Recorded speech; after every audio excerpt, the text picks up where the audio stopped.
नमस्कार, popular superfast news में आपका स्वागत है। मैं हूं आपके साथ समीक्षा दादीज। आइए बात करते हैं आज की तमाम ताजा खबरों। भारतीय किसान यूनियन टिकैत और बीकेयू लोक शक्ति के बैनर तले किसानों के दो और समूह न्यूनतम समर्थन मूल्य यानी कि एमएसपी की गारंटी वाले कानून की मांग को लेकर इस सप्ताह नोएडा में दिल्ली की ओर सड़क पर उतरे। मोहब्बत का शहर यानी कि आगरा, मोहब्बत की इसी शहर में जब राहुल की न्याय यात्रा निकली तो अखिलेश भी लखनऊ से चले आए। दोनों ने एक मंच पर आकर भविष्यवाणी की कि 2024 लोकसभा चुनाव में INDIA गठबंधन बीजेपी को धूल चटा देगा। आज इस कार्यक्रम के बाद जो संदेश जा रहा है वो एक ही संदेश है कि भाजपा हटाओ, भाजपा हटाओ, देश को बचाओ और संकट मिटाओ और अस्सी हटाओ, भाजपा हटाओ। और जब यहाँ से हारेंगे संविधान भी बचेगा। अगर आप गरीब हो, आपके साथ 24 घंटा इस देश में अन्याय होगा तो नफरत का कारण अन्याय है और इसीलिए हमने भारत जोड़ो यात्रा में अन्याय शब्द जोड़ दिया है। अब यहाँ भीड़ से मैं पूछना चाहता हूँ, इस देश में पिछड़े वर्ग के कितने लोग हैं? कितने हैं? 50%। 50%। इस देश में दलित वर्ग के कितने लोग हैं? 15%। इस देश में माइनॉरिटी सारी की सारी मिला दो, मुसलमान, सिख, ईसाई कितने, जैन कितने हैं? 15%। 50 और 15 कितना हुआ? 65 और 15 कितना हुआ? 8% आदिवासी जोड़ दो, कितना हुआ? कितना हुआ? 88। अब आप हिंदुस्तान की सबसे बड़ी कंपनियों की लिस्ट निकालो, उनके मालिकों की लिस्ट निकालो और आपको दिखेगा कि 88% में से एक मालिक नहीं है आपका। आप फिर सीनियर कंपनी की मैनेजमेंट की लिस्ट निकालो, उसमें दिखेगा 88% से एक सीनियर मैनेजमेंट में आपका नहीं है। फिर मीडिया में जाओ, मीडिया की कंपनी के मालिकों की लिस्ट निकालो, पता लगेगा 88% का एक भी मीडिया का मालिक नहीं, एक भी मीडिया में मालिक नहीं। मीडिया के बड़े बड़े पत्रकारों की लिस्ट निकालो, 88% का एक वहां पे नहीं मिलेगा। प्राइवेट अस्पतालों की लिस्ट निकालो, वहां नहीं मिलेगा। प्राइवेट कॉलेज यूनिवर्सिटी की लिस्ट निकालो, वहां नहीं मिलेगा। तो आप लोग हो कहां? कांग्रेस और आप के बीच गुजरात में हुए गठबंधन के तहत कांग्रेस की पारंपरिक भरूच सीट पर आप प्रत्याशी चुनाव लड़ेंगे। इस फैसले से अहमद पटेल के परिवार में निराशा है। गठबंधन के बाद अहमद पटेल की बेटी मुमताज पटेल का बयान सामने आया। उन्होंने कहा कि फैसले से दुख तो बहुत हुआ, लेकिन हमारी पार्टी ने जो भी निर्णय लिया है हम उसको स्वीकार करते हैं। नहीं, देखिए, ये सब डिसीजन से पहले ऑलरेडी हमारी डिस्कशंस हो चुकी हैं। पार्टी हमारे साथ टच में रही थी, तो अब तो जो निर्णय लिया सोच समझ के ही लिया होगा। तो मैंने जैसे कहा कि हम इसको एक्सेप्ट करते हैं, दुखी जरूर है पर एक्सेप्ट करते हैं। मैम, क्योंकि आप नहीं चाहते थे कि वो सीट उनको मिले, आप गठबंधन का धर्म निभाएंगी और कैंपेनिंग करेंगी? देखिए, पार्टी हमें जो डायरेक्शन में आदेश देगी तो उसी डायरेक्शन में हम चलेंगे। तो अभी हम वेट कर रहे हैं कि किस तरह की रणनीति बनती है, क्या हम लोगों को आदेश दिया जाता है। तो जब ये बात आगे आएगी और हमें बताया जाएगा तो हम उस पर ही चलेंगे। अगर पार्टी आपको कहती है कि सभाएं करिए उनके लिए, तो आप करेंगे? उस चीज के लिए आप कंफर्टेबल होंगे? देखिए, सभाएं, गांव-गांव जाना, लोगों को मिलना, ये तो मैं बहुत वक्त से कर रही हूँ, तो काफी कुछ ऑलरेडी कर चुकी हूँ। जी बट आम आदमी पार्टी के लिए अब पहले तो आप तक कहते थे कि कांग्रेस के लिए वोट करना, जी जी पटेल साहब की जी बेटी हूँ जी। अब, लेकिन आपको ऐसे व्यक्ति के लिए सीट मांगनी पड़ेगी जिसको आप देने के लिए भी दुखी हैं, लेकिन आपको पार्टी की बात माननी है, तो उनके लिए आप सफाई देखिए, करेंगे? एक चीज मैं बहुत स्पष्ट करना चाहती हूँ। सोशल मीडिया पे बीच बीच में देखती आ रही हूँ, तो जो एक ट्रोलिंग बोलते हैं या सवाल पूछा जाता है, तो ये कहते हैं कि कांग्रेस की सीट कैसे हुई। यहाँ पे भाजपा 1989 से चुनाव जीत रही है, आपके पिता उसके बाद जीते नहीं। तो ये हम ट्रेडिशनली कांग्रेस की सीट इसलिए बोलते हैं क्योंकि एक मेंबर ऑफ पार्लियामेंट 45 वर्ष रहे हैं, पहले लोकसभा से और फिर राज्यसभा से।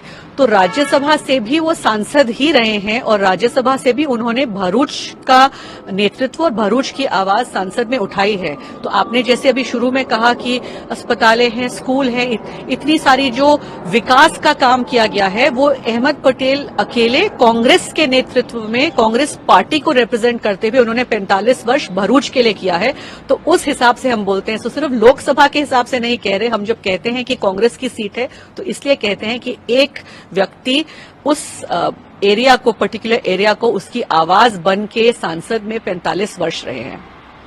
मैम, अर्पित करना जैसा होगा, आप मानती हैं? जी बिल्कुल। जाहिर है कि जब भरूच की बात आती है तो it is synonymous with mister Ahmed Patel. तो मुझे बहुत खुशी हुई कि उन्होंने ये बात कही। मैम, आम आदमी पार्टी को एंटर करा के ये आपको कहीं ना कहीं इस बात का एहसास होता है, क्योंकि दिल्ली में सभी को पता है कि जिस तरह प्रोटेस्ट हुआ, उसके बाद आम आदमी पार्टी की सरकार बनना, उसके बाद कांग्रेस के लिए इस समय शून्य है। हालांकि यहाँ भी गठबंधन हुआ है, तो आपको लगता है भविष्य में आम आदमी पार्टी कांग्रेस को गुजरात में नुकसान करेगी? देखिए, ये सब बातें मैं पहले काफी कर चुकी हूँ, पर एक अलायंस धर्मा होती है और राजनीति में कोई कभी दोस्त या दुश्मन नहीं होता है। हर मिनट चीजें बदलती हैं। तो इस वक्त हम सब अलायंस पार्टनर्स हैं, तो उस चीज का आदर मैं करती हूँ। नहीं, मैं ये जानना चाह रहा हूँ, नुकसान है क्या कांग्रेस को आम आदमी पार्टी गुजरात में एंटर करा के? ये तो आगे अब वक्त ही बता सकता है।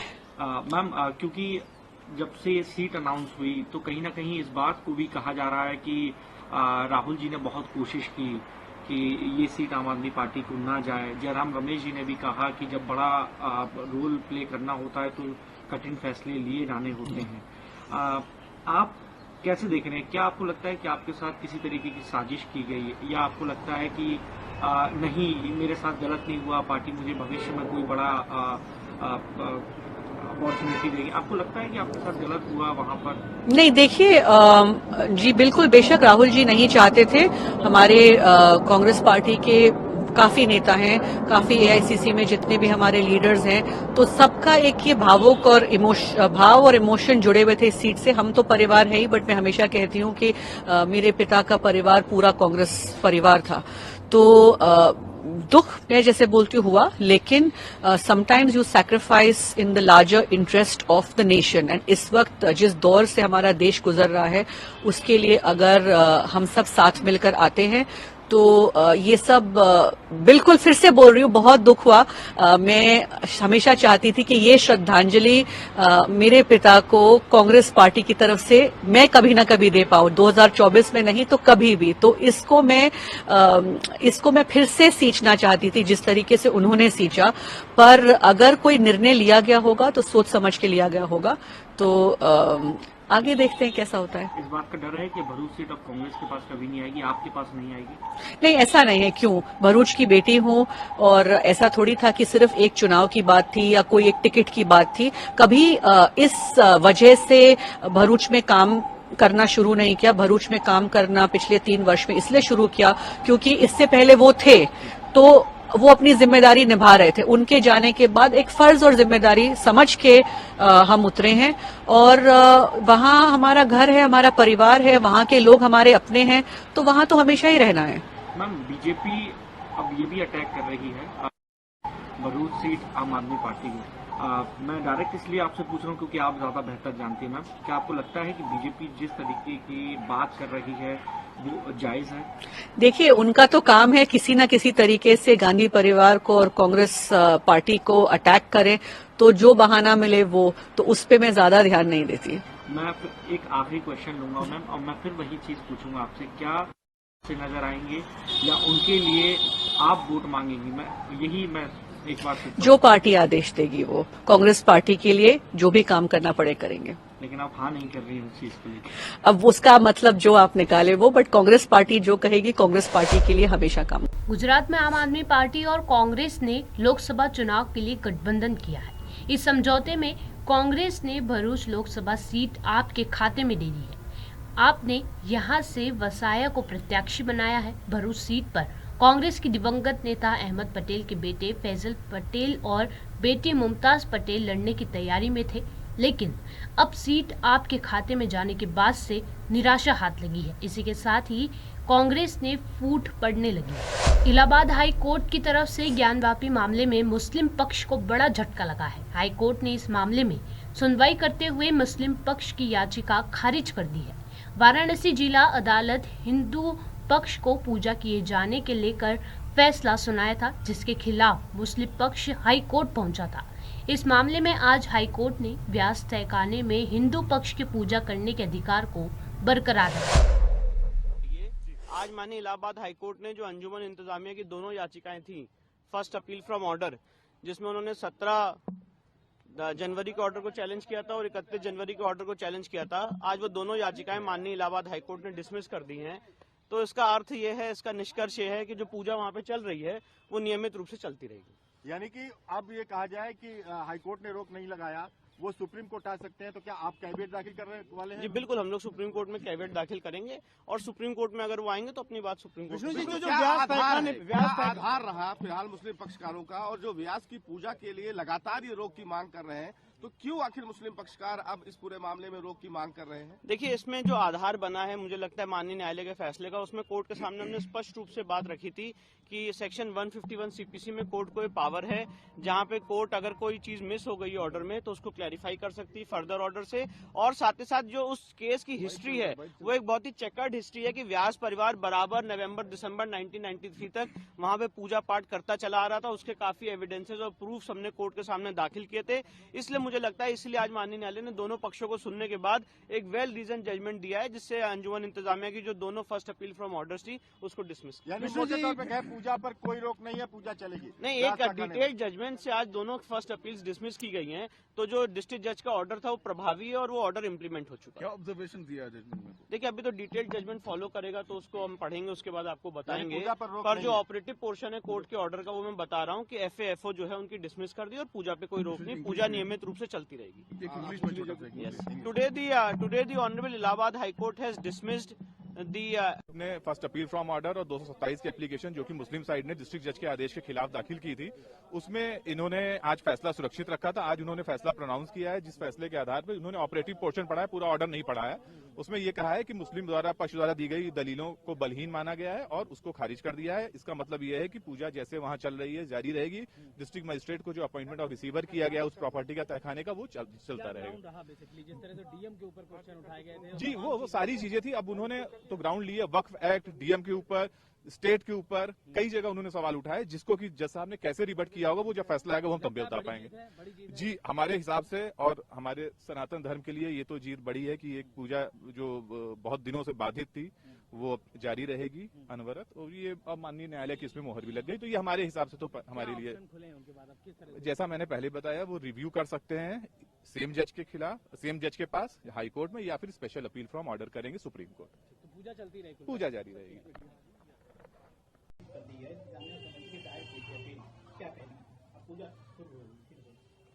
देखिए, सवाल हमारे हिंदुस्तान का है, हमारे देश का है और देश के कानून का है। कानून बना इसीलिए है कि लोग उस पर जो है कानून को माने। सरकार किसी की भी हो, कानून सबके लिए है। फैसला जो भी कोर्ट करता है, lower court, high court, supreme court, सम्मान सभी करते हैं, क्योंकि सम्मान का जो है सम्मान करना ये हमारा फर्ज है। अगर कोर्ट ने फैसला किया है तो जितने भी हमारे देश के लोग हैं सभी सम्मान करें। सम्मान, कोर्ट का सम्मान सबको करना चाहिए, क्योंकि देश का जो कानून है वो हमारे देश के लिए ही बना है। देश के हिंदू हो, मुस्लिम हो, सिख, ईसाई सभी के लिए बना हुआ है। कोर्ट का लोग सम्मान करें। चाहे वो किसी के घर का हो, चाहे वो मस्जिद का हो, चाहे वो मंदिर का हो या गुरुद्वारे का हो। सम्मान सम्मान है, कोर्ट का फैसला फैसला होता है, सभी को सम्मान करना चाहिए।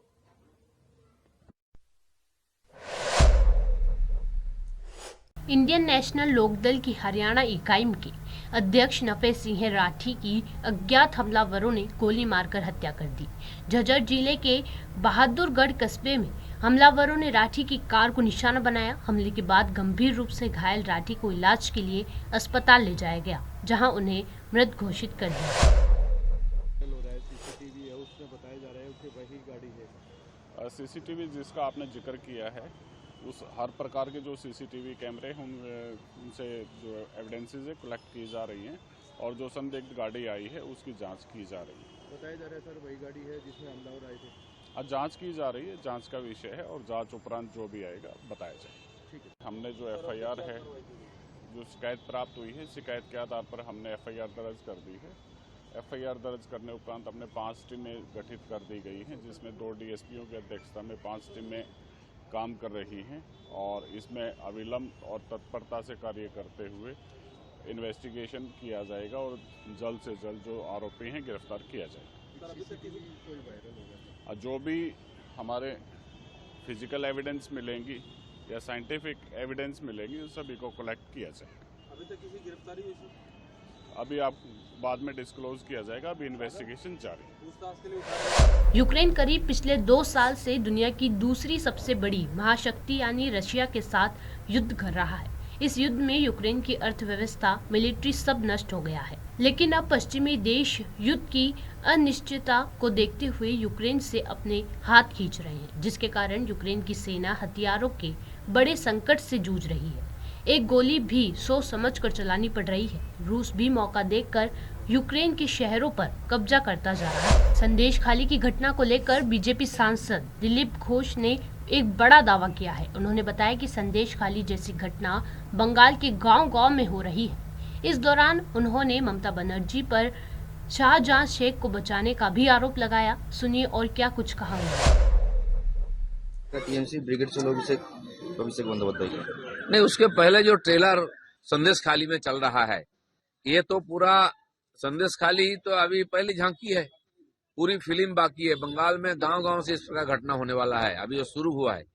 ब्रिगेड तो बहुत दूर है, वो लोग संदेश खाली में सभा करने वाले थे, क्यों बंद कर दिए? जाके करके दिखाओ, वहाँ टीएमसी के बैनर में झंडा लेके सभा कराओ, पब्लिक उसका जवाब दे देगी। इसलिए वो सब ना बोले। पिछले बार पूरा देश से सारे पार्टी को बुला करके ममता बनर्जी ने ब्रिगेड में सभा की थी, उसके बाद 1 दर्जन सीट उनका कम हो गया था। इस बार दोबारा वही होने वाला है, 10 के नीचे उनका सीट आएगा। शाहजहां की गिरफ्तारी के बारे में अभिषेक ने बोला है शाहजहां को बचाया है हाईकोर्ट।